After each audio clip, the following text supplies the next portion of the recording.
ہماری نوجوان نسل ساری رات ننگے ناچ دیکھتے ہیں، ساری رات اپنا ایمان بھی تباہ کرتے ہیں، اخلاق بھی تباہ کرتے ہیں، اور اپنی زندگی بھی برباد کرتے ہیں۔ جو قوم بے حیائی پہ چل پڑے ہلاکت ان کا مقدر بن جاتی، انہیں کوئی چیز نہیں بچا سکتی۔ جس قوم میں حیا ہو اسے کوئی ہلاک نہیں کر سکتا۔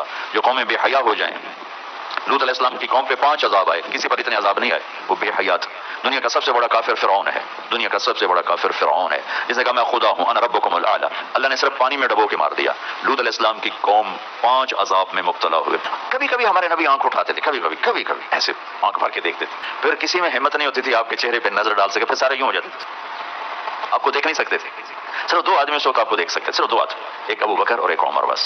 وہ آپ کو دیکھتے، آپ ان کو دیکھتے، آپ ان کو دیکھ کے مسکراتے، وہ آپ کو دیکھ کے مسکراتے۔ ایک دفعہ آپ مسجد میں تشریف لائے تو آپ کے دائیں طرف ابو بکر تھے اور بائیں طرف عمر تھے، تو آپ نے ان کے ہاتھ پکڑو، یہ اپنا ہاتھ، یہ ادھر پکڑو، آپ نے دونوں کیسے ہاتھ پکڑ لیے ایسے، تو کہا دیکھ رہے ہو؟ کہا جی۔ کہا قیامت کے دن میں ایسے اٹھوں گا کہ میرے ادھر ابو بکر ہوگا اور ادھر عمر ہوگا۔